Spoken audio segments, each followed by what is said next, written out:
पुरानी दिल्ली में वाक़ा कला मस्जिद जो फ़िरोज़ शाह तुगलक के दौर में 14वीं सदी में तामीर की गई थी, सदियों से इबादत के साथ साथ दीन की तालीम का भी मरकज़ रही है।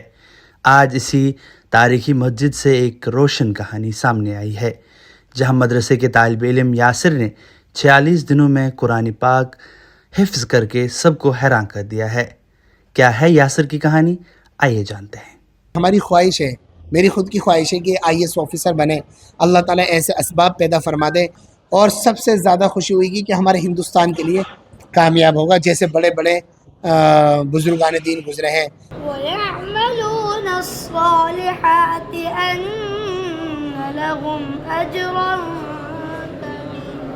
इसके और भी साथी है, वो बहुत पीछे है इससे, तकरीबन इसके साथियों के तो 5 पारे हुए हैं, भी 5-6 इतने पारे हुए हैं और इसने हिफ्ज़ कुरान मुकम्मल कर लिया है। मेरा नाम मोहम्मद यासिर है, मैं बिहार का रहने वाला हूँ। मुझे इस मदरसे में आए हुए 1 साल हो गए। 26 नवंबर को शुरू किया था, अल्हम्दुलिल्लाह 28 जनवरी को मुकम्मल हो गया।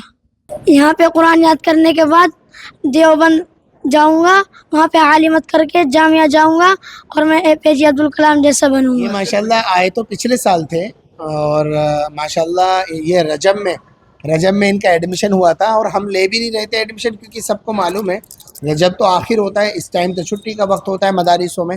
हमारे यहाँ तो खैर 25 रमज़ान तक पढ़ाई होती है, साल में 3 छुट्टी होती हैं। सालाना छुट्टी अभी हुई, फिर बकरीद में छुट्टी हुई, एक शुशमाई इम्तिहान में छुट्टी होती है। तो ये रजब में आए थे माशाल्लाह, इन्होंने शुरू किया, ना इनको मालूम था ना असातिज़ा को मालूम था। माशाल्लाह इन्होंने तजवीद बहुत अच्छे से पढ़ी। हमारे यहाँ नूरानी कायदा पढ़ाया जाता है, तजवीद के साथ, सेहत के साथ, मखारिज के साथ, तलफ़ुज़ अदायगी का ख्याल रखते हुए हम नाज़रे में ही बच्चों को कुरान को सही पढ़ना सिखाने की पूरी कोशिश करते हैं, सेहत के साथ, तंदुरुस्ती के साथ। उसके बाद इन्होंने नाज़रा के चंद पारे, गालिबन 3 पारे हैं, 3 या 5 पारे, 8 पारे माशाल्लाह इन्होंने नाज़रे के पढ़े। फिर इनके उस्ताद ने कहा कि यासिर अब तुम हिफ्ज़ करो, और इन्होंने जब हिफ्ज़ किया तो इन्होंने मैं पहले भी माशाल्लाह बता चुका हूँ, इन्होंने 2 सफ़े सबक के सुनाए। उस्ताद से बच्चे ने कहा कि जी मैं और याद कर लूँ, कार से मैंने कहा बहुत अच्छी बात है, याद करिए। इन्होंने 2 सफ़े और सुना दिए। इसी तरीके से ये जो वक्त होता है ये आमुख्ता का वक्त होता है। आमुख्ता के सुनाने के बाद इन्होंने अपने उस्ताद से कहा कि जी मैं और सबक याद कर लूँ, तो अल्हम्दुलिल्लाह गालिबन 2 सफ़े और सुना दिए अल्लाह के फजल करम से। इस बच्चे ने माशाअल्लाह सबक याद किया और जब सुबह सबक सुनाया फजर में, अल्हम्दुलिल्लाह इन्होंने 9 सफ़े सबक के सुनाए अल्हम्दुलिल्लाह। तो उस्ताद भी हैरान, हम भी हैरान, बच्चा माशाअल्लाह अल्लाह ने, ये खुदा की तरफ से इनको सआदत है। ये जो हिफ्ज़ है ये तो अल्लाह ही क्या नाम है जहनों में और दिलों के अंदर पेवस्त करते हैं। तो माशाअल्लाह इन्होंने 9 सफ़े जब सबक के सुनाए तो कार साहब ने कहा ठीक है, ज़्यादा से ज़्यादा। इस तरीके से तकरीबन पौन पारा हो गया, पौन पारा माशाल्लाह हो गया, यानी 24 घंटे में पौन पारा हुआ।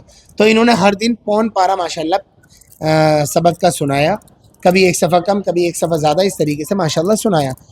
और यही नहीं, इसके साथ साथ अल्हम्दुलिल्लाह इन्होंने 1.5 दौर भी निकाली, जिसमें एक पारा सुबह सुनाते थे, 1 पारा शाम में, यानी 1 महीना 16 दिन के अंदर इन्होंने 1.5 दौर भी कुरान करीम निकाल लिया। इसका मतलब अल्हम्दुलिल्लाह कुरान इनको माशाअल्लाह याद भी है अल्लाह के फजल करम से।